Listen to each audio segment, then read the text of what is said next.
So let's start with a little background on Aaron. There isn't a lot of information out there about his background, but I can tell you that he was born in 1967. According to his good friend, he was somebody that you would definitely want to know. He was always willing to share with you, even if he did not have much. It was said that he, quote, was the type of guy that would do anything for you if you needed something fixed around your house or your lawn mowed or help moving. And he had a lot of friends. He had a girlfriend named Michelle. He had previously been married and was divorced. He had 3 daughters from that marriage who he loved dearly. Their names were Sierra, Olivia, and Ellen. Ellen was the oldest, and she went by the name Ellie. Now, in the year 2017, Aaron was 50 years old, and he was living in a 2-bedroom house in Medford, Oregon. When his daughters came to stay with him, the 2 youngest would sleep in 1 bedroom, and Ellie, his eldest daughter, who was 15 at that time, he would give her his own bedroom, and he would sleep on the couch. Now let's talk a little bit about Ellie Fryer, his oldest daughter. As I mentioned before, in 2017 she was 15, and she was a high school sophomore. She was a very good student, very intelligent, and she was in the school band. One day, an older boy caught her eye. He was 19, and his name was Gavin McFarlane. He was a former student at her high school, and he had been hanging around a bit. So she reached out to him on Facebook. He was basically a stranger to her, but she reached out to him and she initiated a bit of a relationship. They started out as friends, but then things grew to be romantic. Now don't forget, she was 15 and he was 19, so that's a big no-no. Now, when her father, Aaron, met Gavin, he liked him at first, until he found out that Gavin was 19, and he was like, no way, you are not seeing him anymore. So, Ellie was said to be quite a good liar, and she said, fine, I won't see him anymore. But she snuck around and saw him anyway. She would say she was going to stay over at friends' houses, but instead she would go and stay at Gavin's house. But of course her father found out at some point, and he went over to Gavin's house with a gun, and he threatened him, and he said, you better stop dating my daughter, I don't want you around her anymore, or else I'm going to report you to the police for statutory RAPE. Now, Gavin was really frightened by this. You know, he didn't know if Aaron was actually going to shoot him. And what made him even more afraid was the fact that Ellie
functioning autism and serious bipolar disorder that was unmedicated. He had been through the foster care system, and he had been homeless for a while. He had often relied on help from Good Samaritans who had seen him out freezing to death or starving and offered him a place to stay, or a meal, or some warm clothes. And in truth, he really wasn't capable of taking good care of himself in his unmedicated state. He received disability payments from the government due to his bipolar and or autism, and he was unable to work. But he claimed to have a sort of business. It was, as he called it, a protection business that he did not make any money for. Now, to hear him talk about it, at first you would think that he thinks he's in the MAFIA or something, and that he's just delusional.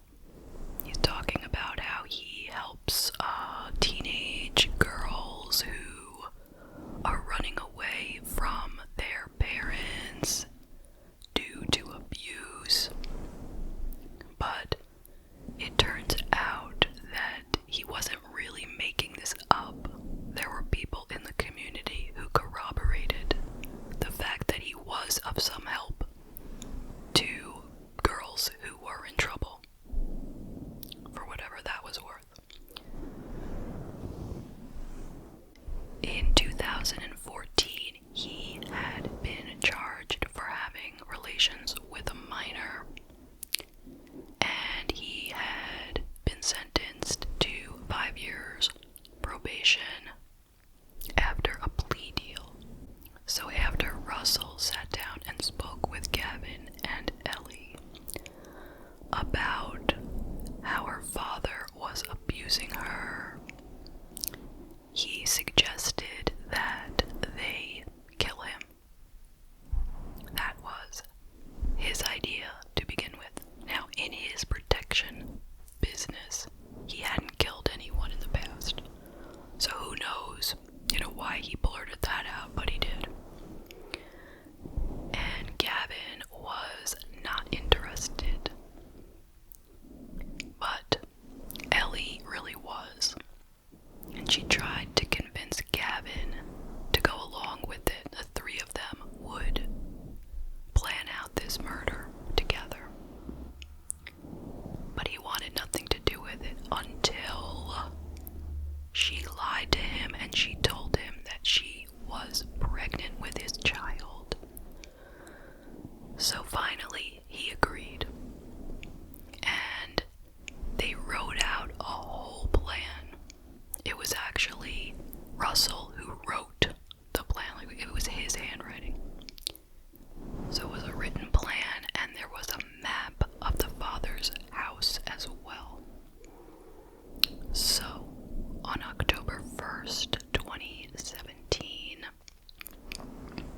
Ellie was out at a band practice, and the plan was she would leave her bedroom window unlocked, and the two guys would break in and kill her father. So, they tried to do that. They went to the house, they tried to climb in the window, and they saw Aaron's girlfriend, Michelle,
So, Russell was supposed to take a baseball bat, an aluminum baseball bat.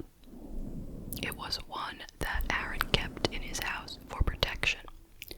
So he was supposed to hit Aaron in the head and kill him. So Ellie went and got him the bat, and she said, go do it.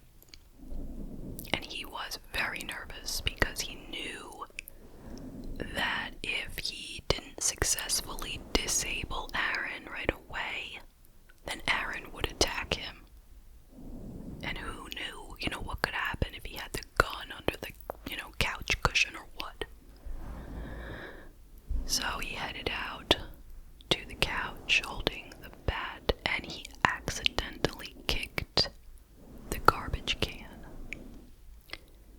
And it was dark in the room, so Aaron didn't see anything. But, he woke up and he sat up and he yelled out to Ellie, what was that? And she said, "Don't worry, Dad, I was just getting up to use the bathroom." So he told her not to scare him like that, especially after they had just had a break-in the night before. And he went back to sleep. So, as soon as Gavin and Ellie heard him snoring again, it was time to try again. So Gavin headed out there. He hit him really hard in the head with the bat. And immediately Aaron woke up and he exclaimed something. He cursed out loud and asked, who was that? So Gavin just started hitting him over and over and over. And then he started hearing a gurgling coming from Aaron. So he kept hitting him until the gurgling stopped. And then, when they knew he was dead, Russell came in the house. He took a look at the crime scene, and he was shocked by what he saw. He had thought that one blow to the head would have killed Aaron, and he did not expect this level of blood and gore. So he immediately ran to the bathroom and threw up. But after that, he helped Gavin to wrap up Aaron's body in a blanket and put him in the trunk of Aaron's own car. And they took Ellie's suitcases, which she had already packed in advance, and they put them in the car. She went inside and did a little bit of cleanup. She took her father's money, which was about $40. She took the family dog, and she went upstairs and she woke her little sisters, told them she was leaving and not coming back. And they were unaware of what had happened. They had heard their father curse, but that was it. They didn't know that he had been attacked or murdered.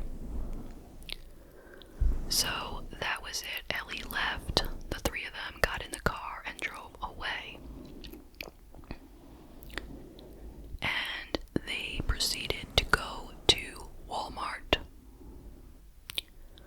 where she spent the $40 on snacks and hair dye. And they went to the Social Security office. This was part of the plan ahead of time for whatever reason. Russell wanted to arrange to have his disability check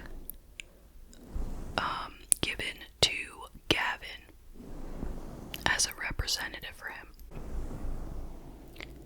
Maybe he was giving them his payment because they were planning on running away. So they got rid of the body on the side of the road. They put it in a ditch, and they abandoned the car not far from the body, and they took off on foot.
and somebody found the car abandoned.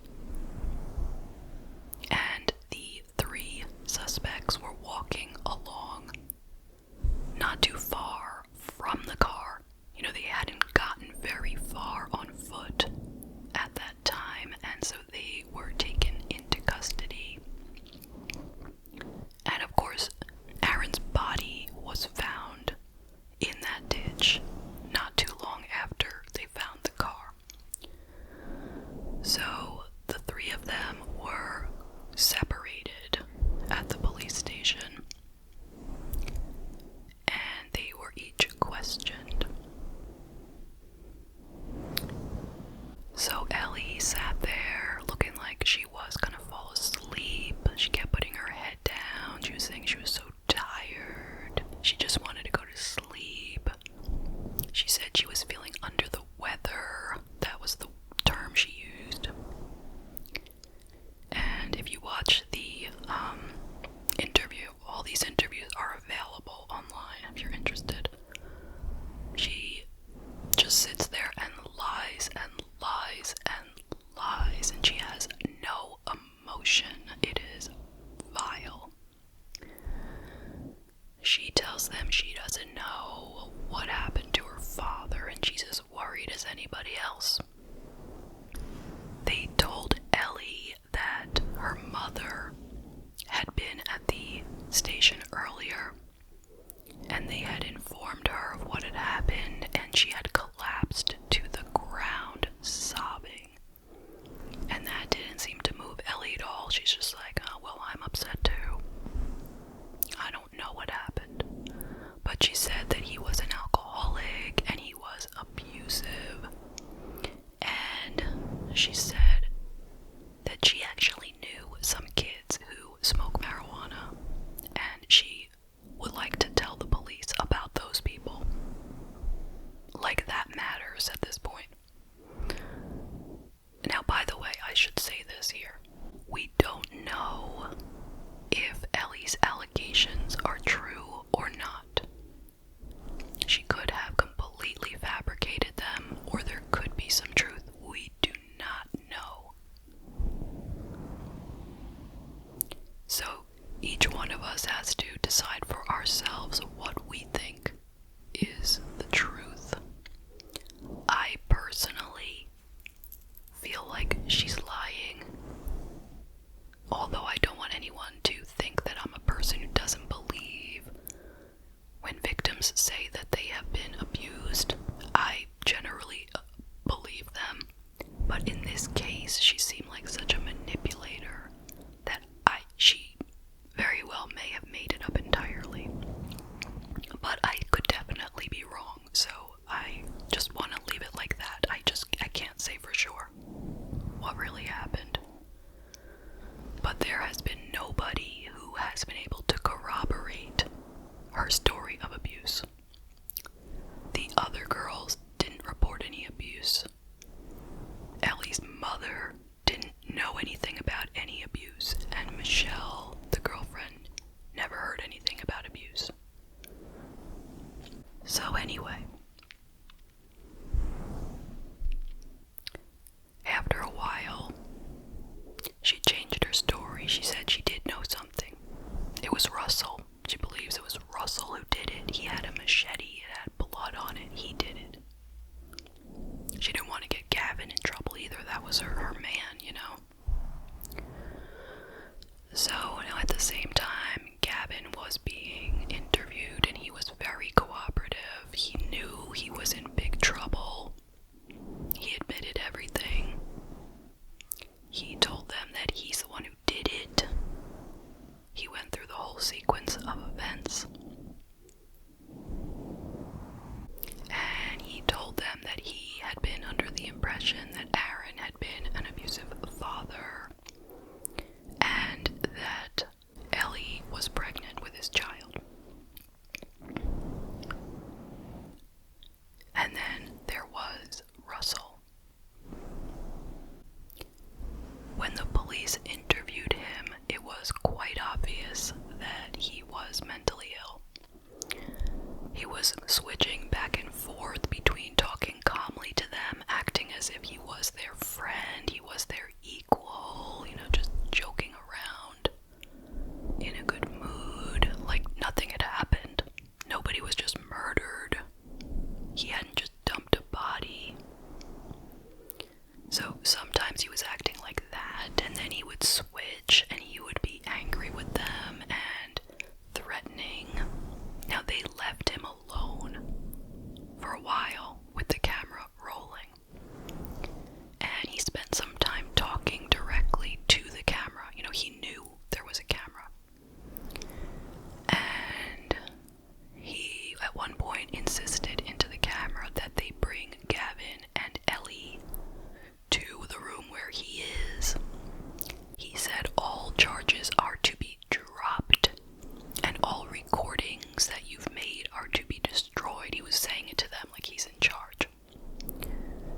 he was talking to his own internal voices.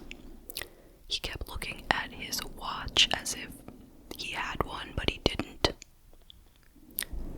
He was singing songs.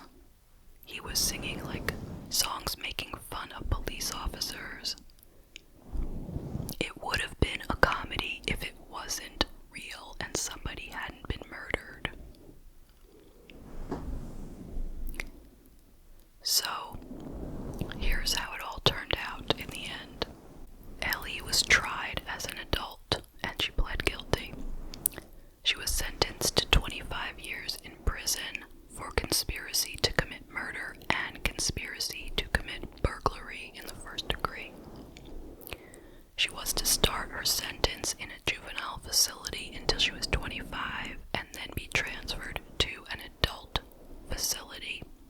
She made the following statement in court, quote, "I'm not the same scared little girl I was over a year ago. I've seen all different kinds of people and now see humanity from a new, compassionate perspective." End quote. She said she can't erase the past, but she has learned forgiveness from Jesus Christ. Gavin McFarlane pleaded guilty to murder, tampering with physical evidence, and criminal conspiracy to commit murder. He was sentenced to life in prison without the possibility of parole until he has served at least 25 years. The trial against Russell Jones was delayed for a few years because he was not fit to stand trial. When he reached the point where he was fit to stand trial, that was August 11th, 2021, which is like 4 years after the murder. He pled no contest to the crime of conspiracy to commit murder and attempted robbery.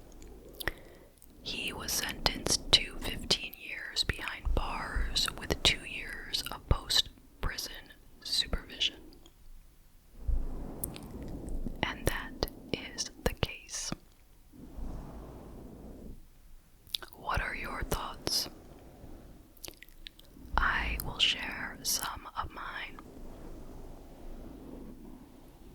First of all, rest in peace to Aaron. He did not deserve to be murdered, especially by his own daughter, and in such a gruesome way. He must have gone through so much pain and so much fear. And of course, my heart goes out to his 2 younger daughters and his family and friends as well. Now, one thing I've been thinking about is who is most at fault. Of course, they are all at fault. They are all guilty. But Ellie stands out to me as the ringleader of this. Even though it was Russell's idea, I feel like it wouldn't have gone anywhere if not for her, obviously. I mean, he was, an unusual guy, let's just say, and for him to sit there and say, yeah, let's kill your father, that should have been something that a normal person would just dismiss, like, yeah, whatever, okay. Like it's an absurd idea. But no, Ellie was all over that. That is a great idea, she said. Let's do it. And she manipulated Gavin into doing it for her.